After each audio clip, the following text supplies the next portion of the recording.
4 alien clans offered their daughters to the human who slayed the tyrant beast. He accepted all of them. The blade punched through bone and into brain with a wet crunch that Garrett Hale felt all the way up his arm. Blood sprayed across his face, hot and thick, smelling like copper mixed with something acidic that made his eyes water. The creature beneath him, 3 tons of scaled muscle and too many teeth, shuddered once, twice, then went still. Its 6 legs splayed outward, claws the size of his forearm scraping furrows in the red dirt. Garrett pulled the blade free and stepped back, chest heaving. Sweat carved clean lines through the grime on his skin.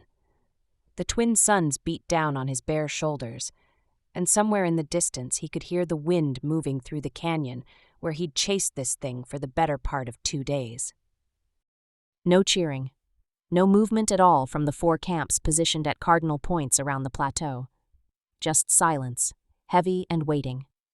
He wiped his blade on his pants and sheathed it, then turned slowly to face the watchers. 4 distinct groups, separated by 100 meters of empty ground that might as well have been a minefield for all the trust between them. Each camp flew different colors: deep blue, silver white, pale gold, and purple, so dark it looked black in certain light. A figure emerged from the blue camp, female, tall, wearing armor that looked organic, like it had been grown rather than forged. Her skin was the color of a cloudless sky, and her hair, dark blue, almost navy, was pulled back in a warrior's braid. She moved with the confidence of someone who'd killed before and would again without hesitation. Behind her, 3 more women stepped forward from their respective camps. One with skin like moonlight and hair to match, wearing robes that seemed to shimmer with embedded circuitry. Another with golden pale skin and platinum hair, dressed in flowing fabrics that managed to look both elegant and practical. The last had the fairest skin of all, almost translucent, with white blonde hair that held hints of lavender at the ends. Garrett's hand stayed near his weapon. 2 days ago he'd been looking for salvage in the wastelands. Now he had an audience with what looked like 4 different breeds of royalty. The blue-skinned warrior reached him first. Up close he could see the scars on her arms, the calluses on her hands. Her eyes were amber, bright against her skin, and they studied him with an intensity that made him straighten his spine. "You killed it," she said. Her voice was lower than he expected, with an accent that turned certain consonants sharp. "That was the idea," Garrett said. 3 generations we've hunted this beast, 3 generations of our best warriors dead in these canyons. She circled him slowly, those amber eyes tracking from his boots to his face. "What's your name, human?" "Garrett Hale. I am Ashira, first daughter of Matriarch Corrin, commander of the Azure Legion." The other 3 had caught up now, forming a loose half-circle. The silver one spoke next, her voice precise and measured. "Tavienne, first daughter of Matriarch Veslin, chief architect of the Luminous Collective." The golden one inclined her head. "Solène, first daughter of Matriarch Felora, high mediator of the Dawn Alliance." The pale one with lavender-touched hair didn't introduce herself immediately. She just stared at him with eyes that were entirely too knowing, the color of winter storms. "Iris," she said finally, "of the Twilight Covenant." "Now someone want to tell me why you all watched me fight that thing instead of helping?" Garrett asked. Ashira's mouth quirked at the corner. "The beast held territory, sacred ground to each of our clans. We couldn't cross into its domain without breaking treaties." "So you're at war with each other?" "We are at peace," Solène said, her voice smooth. "A careful peace, maintained through precise boundaries and ancient laws. The kind of peace where nobody helps each other kill giant monsters." Tavienne stepped closer and he caught her scent, something like rain and ozone. "The laws are specific. Whosoever slays the guardian of the sacred plateau earns the right to claim its territory and leadership of the clans who border it." Garrett laughed. He couldn't help it. "Leadership of all 4 of you." "Not of us," Ashira said. "Of our people, the clans." "Along with formal bonding to each of us," Iris added, her voice soft. "Marriage in your terms." The laughter died in his throat. "You're joking." "We don't joke about clan law," Ashira said. Garrett looked from one woman to the next, 4 different faces, 4 different clans, 4 different flavors of beautiful and dangerous. Behind them, he could see the camps more clearly now. Hundreds of warriors, each group distinct in their armor and weapons, watching. Waiting. And if I refuse? Silence. Then Solène spoke, and her voice had lost its diplomatic smoothness. Then we go to war. Tonight, probably. Tomorrow at the latest. The beast's death broke the territorial barrier. Without a new leader to unite the clans, old grievances will surface. She gestured at the empty ground between the camps. That space? It's been neutral ground for 70 years. By sunset it will be a battlefield. Why me? Garrett asked. Because we can't, Tavien said. Clan law specifies an outsider, someone with no blood ties to any faction. Garrett turned away from them, looked out at the carcass of the beast. He'd come to this world to escape politics, to avoid the kind of decisions that got people killed because generals valued orders over lives. Now he was being handed 4 armies and 4 wives he'd never met. The smart move was to walk away. He looked back at the 4 women. Ashira stood ready for violence. Tavien watched him with cold calculation. Solène's expression was carefully neutral, but he could see tension in her shoulders. Iris just smiled, like she already knew what he'd say. I need to speak with your matriarchs, Garrett said, all 4 of them, now. The tent they erected was temporary and neutral, positioned exactly in the center of the plateau. 4 chairs, 4 matriarchs, and him standing in the middle like a prisoner awaiting judgment. Matriarch Corin looked like an older, harder version of her daughter. Same blue skin, same amber eyes, but with scars that told stories of decades in command. She sat with her hands on her knees, back straight. Matriarch Veslin had Tavien's coloring but with circuitry patterns visible beneath her skin, faintly glowing. Cybernetic enhancements, he guessed. Matriarch Felora wore her years gracefully. Golden hair shot through with silver, robes that probably cost more than a ship. Her smile was warm and completely untrustworthy. Matriarch Isen was ancient. How ancient, Garrett couldn't guess, but her eyes held something that made the hair on his neck stand up. You have questions, Corin said. Why you're really doing this, Garrett replied. Veslin's glowing patterns flickered. The truth? We're dying. Not today, not tomorrow, but within 2 generations our clans will be extinct. We need genetic diversity, we need new ideas. Humans, Garrett said. Your species is adaptable. You survive in environments that would kill us. You innovate in ways we don't. Corin leaned forward. And you're compatible with our biology in ways that matter. You want breeding stock. We want a future, Isen said, her voice like wind through dead trees. Your species has something we lost millennia ago, the ability to change. Garrett ran a hand through his hair, feeling dried blood flake off. And your daughters, they agreed to this? They volunteered, Felora said. Each has been trained since childhood to understand this possibility. I have conditions, Garrett said. First, full tactical briefings on each clan. Second, your daughters make their own choice. If any wants out, she walks. Third, I need access to the beast's territory. The matriarchs exchanged glances. After a moment, Felora nodded. Acceptable. Then I accept on my terms. Corin stood. The bonding ceremony will begin at sunset. They marked him in the center of the plateau, under the fading light of the twin suns. Each clan gathered in their quadrant while the 4 daughters approached with their offerings. Ashira came first, pressing a blue crystal against his chest. It adhered to his skin, right over his heart, and he felt a brief flash of heat. The mark of the Azure Legion, she said, her voice carrying across the plateau. Strength in battle, honor in death. Her hand lingered on his chest for a moment, amber eyes meeting his. Tavien approached next, pressing a silver device to his left forearm. He felt tiny needles pierce his skin before the device melted into him, forming glowing circuit patterns beneath his flesh. The mark of the luminous collective, knowledge without limit, innovation without fear. She touched his face briefly, fingers cool against his heated skin. Solène moved like water, slipping a golden band onto his right wrist. It tightened on its own, fitting perfectly. The mark of the Dawn Alliance, unity through understanding, peace through connection. Her smile was enigmatic as she withdrew. Ares came last, circling him once before uncorking a small vial of liquid that looked like starlight. She traced a symbol on his forehead with one finger dipped in the fluid. The liquid burned cold, sinking into his skin, and for a moment he saw things, visions, possibilities, futures branching like lightning.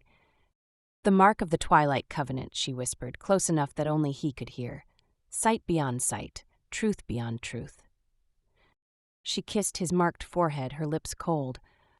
The four matriarchs approached together, each carrying a blade. They surrounded him, and Corin spoke first. "You bear the marks of the four clans. You have claimed leadership through the ancient rite. Do you swear to defend all clans as one?" "I do," Garrett said. "Then by the old laws and the blood of the beast, we name you Warlord of the Plateau." Corin drew her blade across her palm, then pressed her bleeding hand to his shoulder. The other matriarchs did the same, marking him with their blood until he stood at the center of 4 handprints. The cheering started from the Azure Legion first, then spread to the other camps. Not celebration exactly, but acknowledgement, relief. The daughters returned to his side as the crowds dispersed.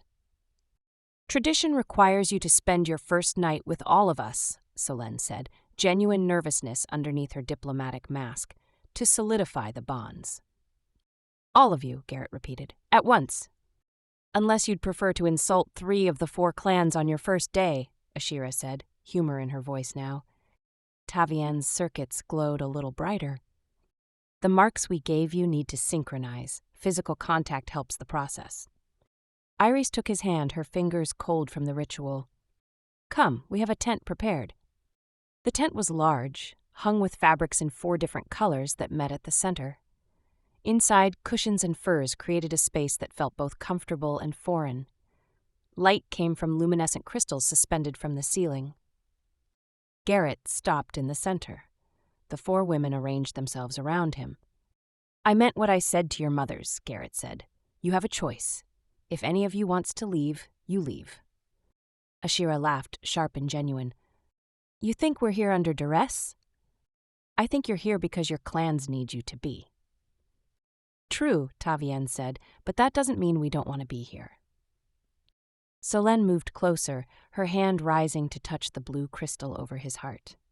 "We chose this, Garrett Hale, each of us for our own reasons. Some duty, yes, but also curiosity, desire." Ares appeared at his other side, her cold fingers tracing the circuit patterns on his arm. "The marks need to bond, but beyond that, we want to know the man who will lead our people." Ashira removed her armor piece by piece, methodical and efficient. Beneath it, her blue skin showed more scars. "If you're going to lead warriors, you need to understand what drives them." Tavian's robes shifted, becoming translucent as her circuits glowed brighter. "If you're going to navigate politics and innovation, you need to think beyond the obvious." Solène's elegant layers fell away, revealing golden skin marked with fine silver lines. "If you're going to unite divided factions, you need to master the art of persuasion." Iris's wraps unwound, leaving her pale skin bare, except for the mystical symbols. "If you're going to survive what's coming, you need to see beyond the present." They surrounded him now, and he felt the truth of what Tavian had said. The marks needed to synchronize, needed contact, needed connection. Garrett reached for Ashira first, pulling her close. She came willingly, amber eyes bright. Her lips met his, hungry and demanding. When they broke apart, Tavian was there, her fingers tracing patterns on his skin that left trails of light. She kissed him differently, slower, more thoughtful. Solène's hand slid around his waist from behind. When he turned to her, she was smiling. Her kiss was calculated seduction. Ares waited until last. When he finally reached for her, she melted into him like frost meeting fire. Her kiss tasted like prophecy and promise.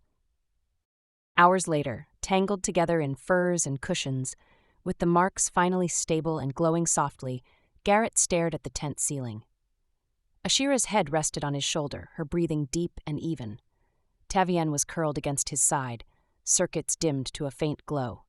Solène had claimed his other side, one hand resting on his chest.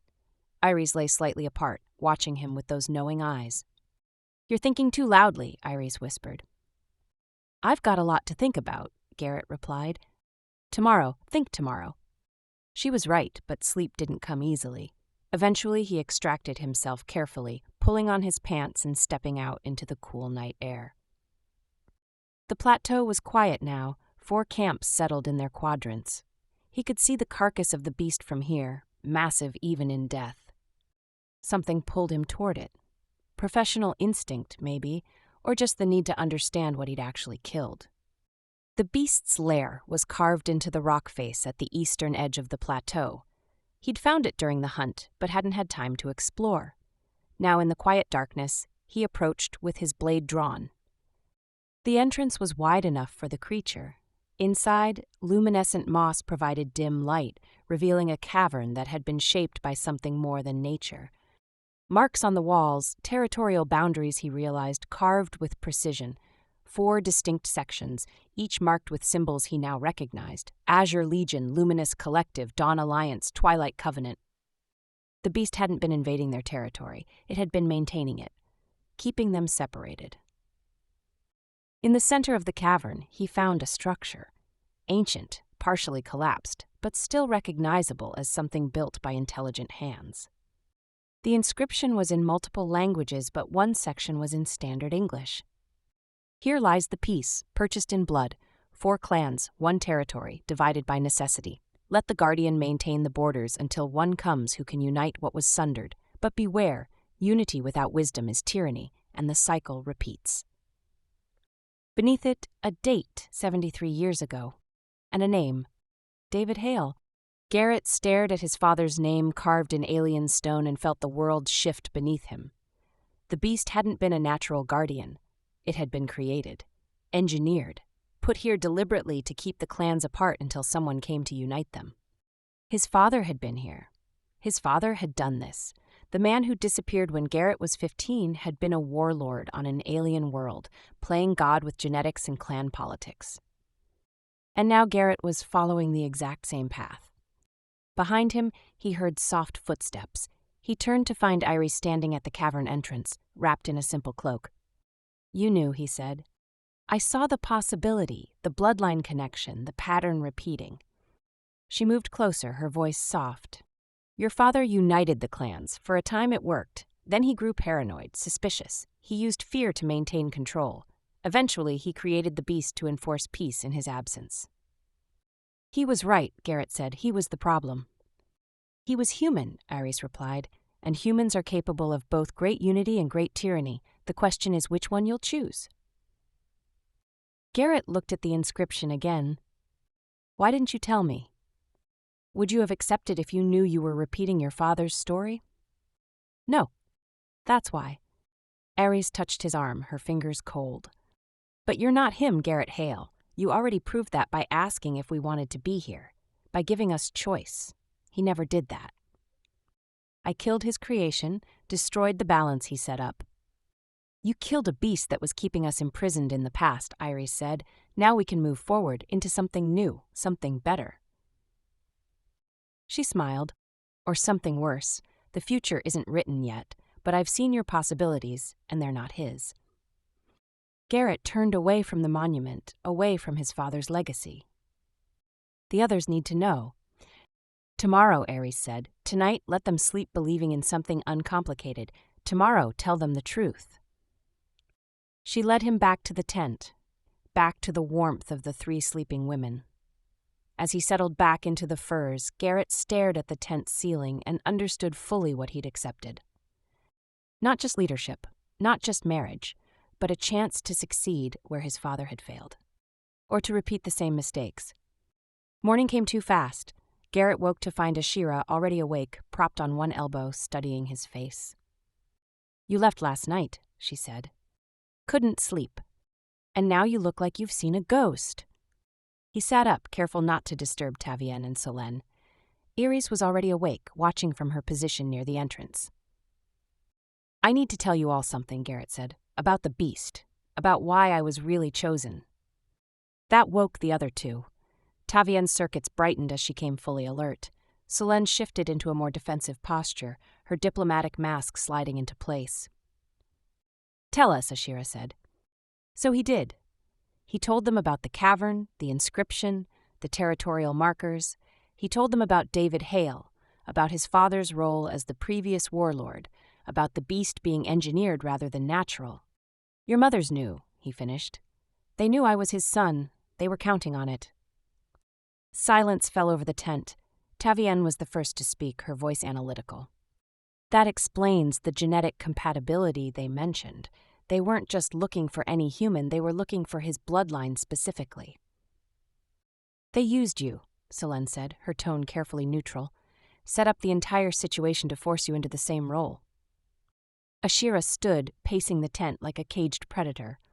Did they use us too? Were we just bait to get you to accept? I don't know, Garrett admitted. Probably. Does it matter? Yes, Ashira snapped. It matters if everything we did last night was part of someone else's plan. Was it? Garrett asked. Because from where I stood, you made your own choices. All of you did. Tavienne's circuits pulsed thoughtfully. He's right. They may have set up the circumstances, but we still chose to be here. We chose him.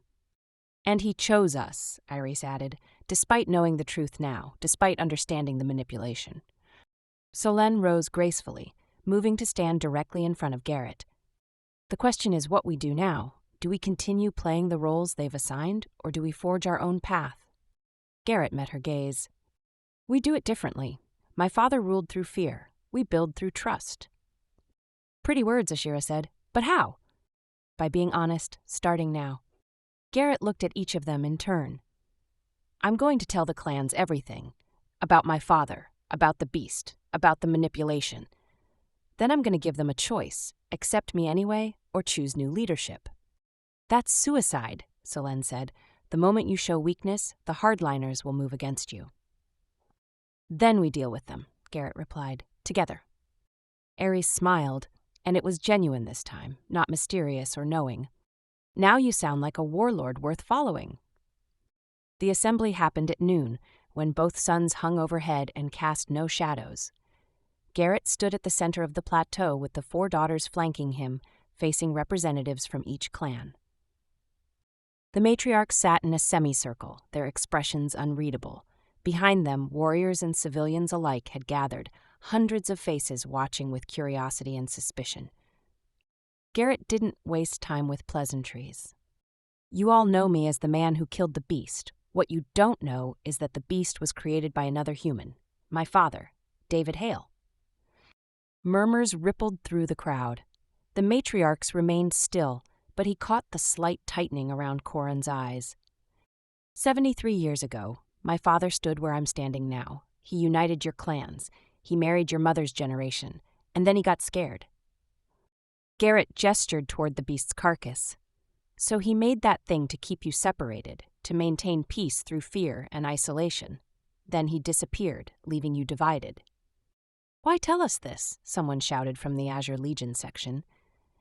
Because I won't lie to you. Your matriarchs brought me here knowing who I was. They hoped I'd fix what my father broke. Maybe they're right. Maybe I can. He met Corin's gaze directly. But I won't do it his way. I won't rule through fear. If you want me as your warlord, it'll be because you choose it, not because tradition or manipulation forces it. Ashira stepped forward, her voice carrying across the plateau. I choose him not because my mother commanded it, because he's already proven himself different. Tavienne moved to his other side. The Luminous Collective values innovation. This human offers something new. I stand with him. Selene's smile was genuine for once. The Dawn Alliance exists to build bridges. He is a bridge. I support him. Ares was last, her voice soft but somehow audible to everyone. I've seen the futures, the paths forward. Most lead to extinction, but there's one where we survive, where we thrive. She looked at Garrett.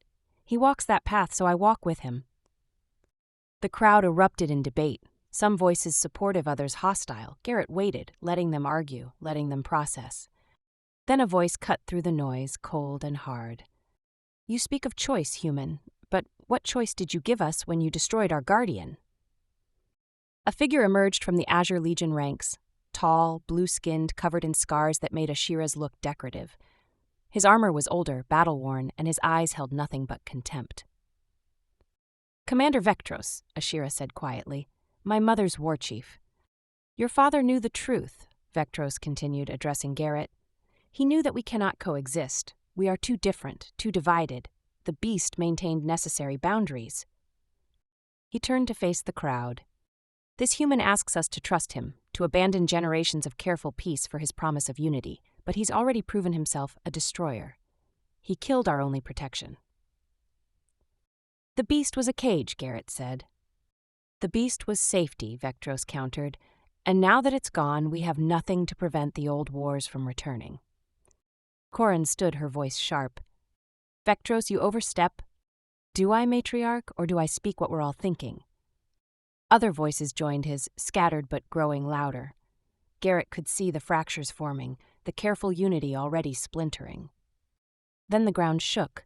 Not an earthquake, something else, something moving beneath the plateau, massive and angry. Tavien's circuits flared bright. Seismic readings are off scale. Something's coming up from beneath the eastern ridge. The second tremor sent people stumbling. Garrett grabbed Solène as she lost her balance, steadying her. Everyone back from the edge, he shouted. The rock face where the beast's lair had been exploded outward. Debris rained down, and through the dust cloud emerged something that made the first beast look small. Larger, more heavily armored, with 8 legs instead of 6, and a tail that ended in what looked like organic blades. Its roar shook the air, and its eyes, too intelligent, too focused, locked onto the gathered clans. What is that? Ashira demanded. Iris's face had gone pale.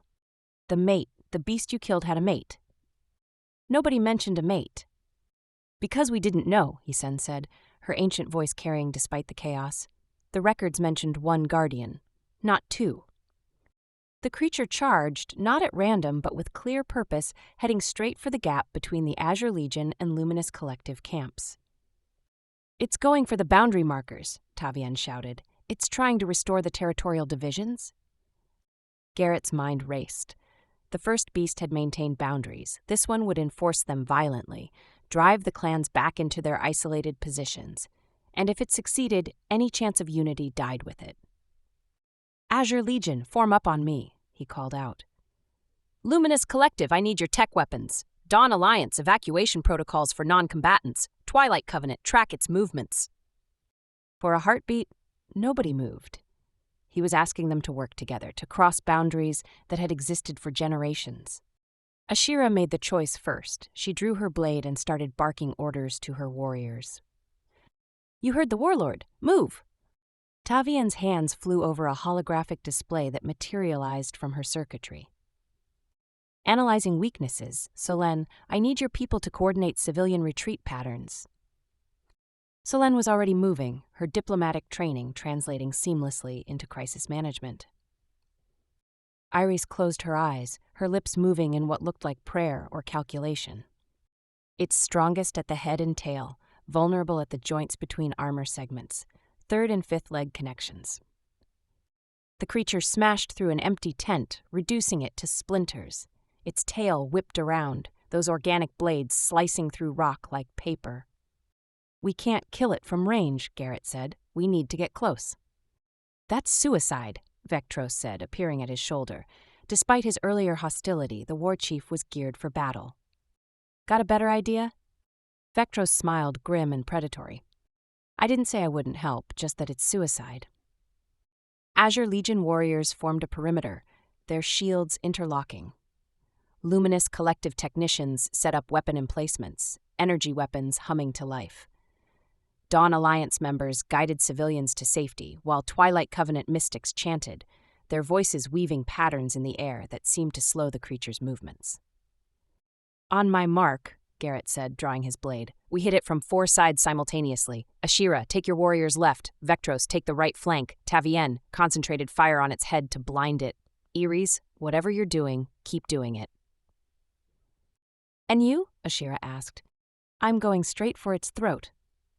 Of course you are, she muttered, but he caught the flash of approval in her eyes. The creature roared again, closer now. Garrett could smell it, alien and wrong, but mixed with something familiar. Chemical, engineered.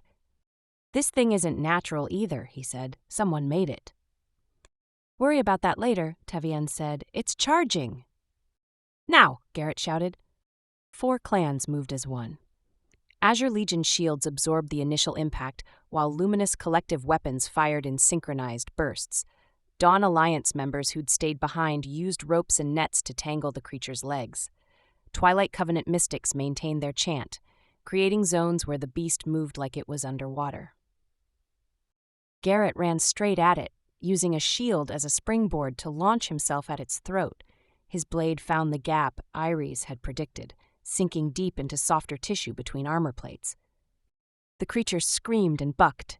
Garrett held on, driving the blade deeper, feeling hot blood pour over his hands. Then the tail came around. He saw it too late to dodge. The organic blade caught him across the ribs, sending him flying. He hit the ground hard, tasting blood, feeling at least 2 ribs crack. Ashira was there instantly, standing over him with her blade ready. Stay down. Not a chance. He struggled to his feet, vision swimming. The creature was wounded but not finished. It turned, preparing for another charge. Tavien, he called out. Can you overload those weapons? Give me one massive blast? It'll drain every power cell we have. Do it. Circuits glowing brilliant white, Tavien coordinated with her technicians. Energy weapons swiveled, targeting the same spot where Garrett's blade had opened the armor. Everyone clear the firing line, she shouted. The blast lit up the plateau like a third sun. Pure energy poured into the wound, burning through tissue and into whatever organs the creature had. The beast staggered, its roar becoming a wet gurgle. It took 3 more steps, then collapsed, shaking the ground one final time before going still. Silence fell over the plateau. Then slowly cheering began, not from one clan but from all 4, voices mixing together in relief and triumph. Garrett let Ashira help him to a medical tent where Selene was already organizing triage. His ribs screamed protest with every breath. You're an idiot, Ashira said, but her hands were gentle as she helped remove his torn shirt. Worked, though. This time. Tavien approached, her circuits dimmed to almost nothing. We used every power reserve in the collective. It'll take days to recharge. Worth it, Garrett said, then winced as Selene probed his ribs. 2 fractured, possibly 3, she announced. You'll need to stay still for at least a day. Can't. Need to figure out who made that thing. Iris entered the tent, her expression grave. I know who. Commander Vectros is missing, so are several of his most loyal warriors. Garrett's jaw tightened despite the pain. He created it to prove his point about needing the beasts. Or someone is backing him, Tavien said. That level of genetic engineering requires resources, labs, time. Find him, Garrett ordered. But don't engage. We need him alive for questioning. Ashira's hand found his, squeezing gently. Rest first, let us handle this. For once he didn't argue. They found Vectros 3 hours later in the collapsed section of the beast's lair, surrounded by equipment that looked half salvaged, half stolen. He didn't resist when Ashira's warriors brought him in, walking with his head high like he'd already won something. Garrett met him in the central tent, ribs wrapped tight, the 4 daughters present as witnesses. The matriarch stood in the shadows, letting him handle it. You wanted to prove I'd fail, Garrett said, so you woke up the mate. Vectros smiled. I didn't wake it. I enhanced it, made it stronger, more aggressive, used genetic samples your father left behind. He leaned forward. You think you're different from him? You led 4 clans into battle today, commanded them like soldiers. That's exactly what he did. The difference is they chose to follow, Garrett replied. You forced their hand by creating a threat. I showed them reality. Without a beast to maintain boundaries, you need constant vigilance, constant leadership. Eventually, you'll do what he did. Use fear to keep them in line. It's the only way humans know. Garrett stood, ignoring the protest from his ribs. You're wrong, and I'll prove it. He turned to the matriarchs. What's the punishment for treason in clan law? Corin's expression was stone. Death or exile. Then I choose exile, for Vectros and any who followed him willingly. Garrett met the war chief's eyes. You'll have 1 ship, supplies for a month, and coordinates to the nearest human settlement. Leave this world. Don't come back. Vectros stared at him. You're letting me go? I'm proving you wrong. My father would have killed you. Made an example. I'm giving you a choice. Learn to live without fear as your tool, or spend the rest of your life running from it. Something shifted in Vectros's expression. Not quite respect, but close. You're a fool, Garrett Hale, but maybe a different kind of fool than your father. He stood, accepting the exile with a warrior's dignity. I'll go, but I'll be watching, and if you prove me right, if you become the tyrant I know you will, he smiled grimly, I'll come back and end it. Fair enough, Garrett said. They escorted Vectros out. Ashira returned shortly after, her expression troubled. You should have executed him. He's dangerous. He is, but killing him makes him a martyr. Exiling him makes him a cautionary tale. And if he returns with an army, then we deal with it together. Tavien approached with a datapad, circuits pulsing with information. I analyzed the equipment Vectros was using. The genetic samples, the engineering protocols, he wasn't working alone. She pulled up schematics that made Garrett's blood run cold.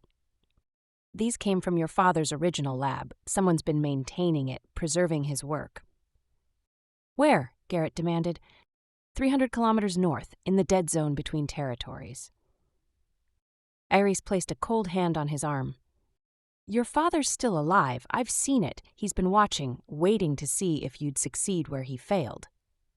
The revelation should have shocked him. Instead, it felt inevitable. Then I need to see him. We all do, Selene said firmly. This concerns all the clans now. The journey took 2 days. They traveled light, Garrett and the 4 daughters with a small security detail from each clan. The dead zone was aptly named, kilometers of barren rock where nothing grew and even the wind seemed reluctant to blow. The lab was built into a canyon wall, camouflaged and shielded. Without Tavien's scanners, they never would have found it. Inside, the facility was pristine. Power still running, life support active, equipment that represented decades of research carefully preserved. And in the central chamber, waiting for them, was David Hale. He looked older than the images Garrett remembered, gray-haired and weathered, but his eyes were the same, sharp, calculating, tired. Hello, son, he said. Garrett's hand stayed near his weapon. You've been here the whole time, watching. Waiting, David corrected. I needed to know if you'd be different, if you could succeed where I failed. You created the beasts, engineered them to keep the clans divided. I created a solution, David replied. After I united the clans, I saw what was happening. I was becoming what they feared, a human conqueror who used their desperation against them. So I made the Guardian to enforce peace after I left. You ran away, Ashira said, her voice hard. I removed the problem, David countered. Me, my ego, my need for control. He looked at Garrett, but I left clues, made sure that if someone worthy came, someone with my genetics but not my mistakes, they'd find the truth. And if I'd failed, Garrett asked, then the clans would have died slowly instead of burning fast. At least they'd have had time. Ares stepped forward, her storm-colored eyes fixed on David. You're dying. That's why you revealed yourself now. David smiled faintly. Mystics, always seeing too much, he nodded. Cancer, maybe a year left. I wanted to see if my son could do what I couldn't before I go. Which is what? Garrett demanded. Build something that lasts. Not through fear or genetic manipulation, but through genuine unity. David's expression softened. You gave Vectros exile instead of death. You told the clans the truth even though it weakened your position. You let your wives choose you instead of claiming them like prizes. He moved closer, and Garrett saw the tremor in his hands, the gray tinge to his skin. You're already better than me, you just need to believe it. I don't want your approval, Garrett said. I know, that's why you have it. David gestured to the lab around them. Everything here is yours. Research, genetic samples, protocols, use it or destroy it, your choice. Tavien was already examining the equipment, her circuits bright with excitement. This is decades ahead of our current technology. With this, we could solve the genetic diversity problem in half the time. Or create new weapons, Ashira pointed out. Which is why the choice matters, David said. He looked at each of the daughters in turn. Your mothers chose me out of desperation. You chose him out of hope. That's the difference. Solène moved to Garrett's side, her hand finding his. What do you want to do? Garrett looked at the lab, at his dying father, at the 4 women who'd bound their lives to his. He thought about Vectros's exile, about the choice he'd given him, about the future Ares had seen where they survived not through force, but through genuine unity. We take the research, but we share it.